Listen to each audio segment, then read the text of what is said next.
L'histoire est comment? Je suis venu vous dire qu'il y a un deal. Je dis bien, je suis venu vous dire qu'il y avait un deal. Le deal, c'était États-Unis, Congo démocratique. Ce n'était pas États-Unis, Rwanda. Le Rwanda s'est cramponné parce qu'il a compris qu'il faut être là. Il a demandé à la France, à des pays européens pour l'aider. Ça a mal tourné pour lui. La Belgique s'est détachée, l'Allemagne s'est détachée, l'Angleterre s'est détachée, le Canada s'est détaché, les États-Unis s'est détaché. Le premier à commencer à les maudire, c'était les États-Unis. Kagame ne comprend pas toujours. Tout ce que nous faisons, Angola, Doha, je vous pose la question.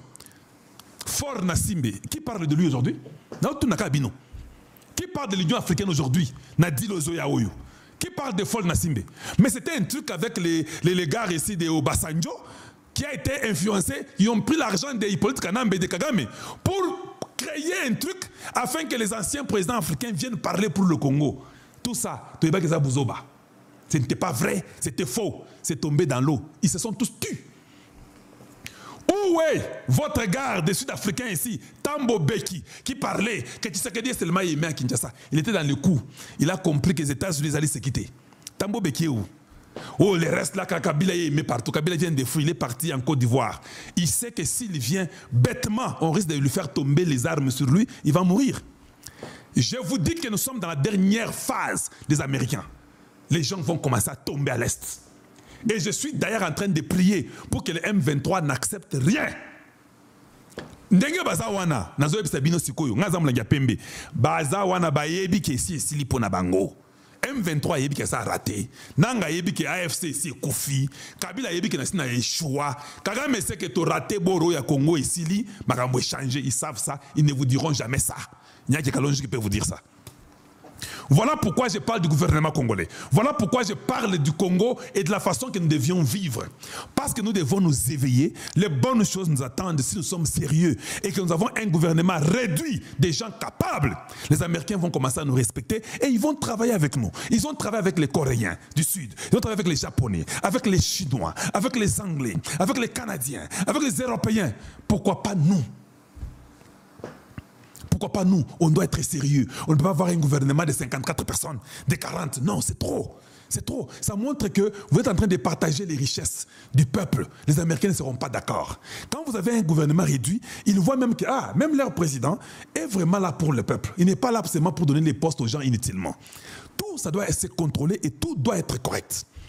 Donc en réalité, pour finir, les États-Unis n'ont que le Congo en tête.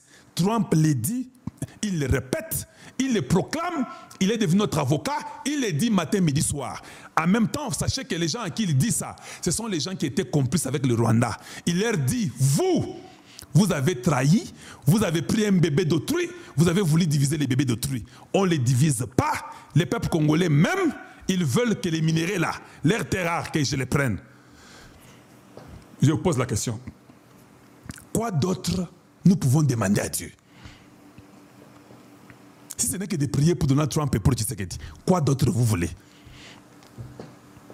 What else do you want from God? We just have to say, God protect Donald Trump. That's it. And protect the president of the Congo. C'est ça la réalité. Quoi d'autre vous voulez qu'on dise? Cet homme qui vient de nulle part, qui a voulu mourir. Je vous ai même parlé du sacrifice de Donald Trump. Le sang à l'oreille, le sang au pouce, le sang qui est tombé sur son pouce, comme les sacrificateurs de Lévitique. Le gars, il sera comme ça jusqu'à ce qu'il va éliminer ce qui est au Rwanda. Il va éliminer, c'est comme ça. Il sait déjà que ce n'est pas leur enfant. Il sait que ce n'est pas 8 millions de morts, ce n'est pas 7 ni 6 millions. Il sait que c'est plus. Mais comme le monde doit voir, avant qu'il attaque, le monde verra qu'ils ont tout fait pour que les Rwandais se retirent, mais les Rwandais ne veulent pas se retirer. Ça sera la mort de Kagame, ça sera la mort de Hippolyte Kanambe, ça sera la mort de tous ces voyous-là. Vous ne voyez même pas leur santé. Vous ne voyez même pas qu'on ne parle pas ni de Faure Gnassingbe, on ne parle même pas de l'Union africaine, on ne parle même plus de l'accord de Luanda et de Nairobi, surtout le Koufi. On parle de l'accord de Washington. La France commence à dire que non, vous savez, il y a un autre accord qu'il faut ajouter. Lui-même, Boulos a dit non, ça c'est un accord final, il n'y a pas un autre. Nous connaissons comment vous êtes, vous avez trahi le Congo. Maintenant, bien aimé, la sécurité du Congo sera appuyée par les Américains. Vous verrez que cette guerre-là, même beaucoup de traites seront arrêtés. tous ces généraux qu'on a arrêtés là, ce n'est pas seulement les arrêter en vain. Il y a les informations, il y a l'intelligence qui circule, il y a les renseignements qui circulent. Tous ces traîtres-là seront dénichés un à un dans l'armée congolaise. Ils sont nombreux, même ceux-là qui vous n'avez pas pensé, sont toujours parmi les traîtres. Ils vont tous sauter. Ils vont tous sauter. Bien aimé, la sécurité du Congo, ils ont changé de niveau. Quand votre sécurité, les renseignements, devient du niveau des États-Unis, les États-Unis vous donnent les renseignements et la sécurité, c'est ça le moment de refonder l'armée, de chasser tout le monde. Kagame, chez lui, il tremble. Il a chassé 1080 de chez lui. Les généraux, il a mis à la retraite parce qu'à éviter qui va les tuer. C'est n'importe qui va les tuer parce que les États-Unis ne veulent plus entendre du chantage du Rwanda. Je vais vous montrer ça pour finir. Ça, c'est l'accord de Doha. Maintenant, dans cet accord de Doha, je vais aller seulement à la 3e page. C'est en français, hein? J'ai mis ça en français pour vous tous. Rapidement. 3e page. La 3e page, si vous la regardez bien, on a d'abord parlé, on dit les partis. Je ne sais pas, ça ne peut pas être... Est-ce que ça peut être... Oui, on peut voir. Oui, on peut voir si c'est possible.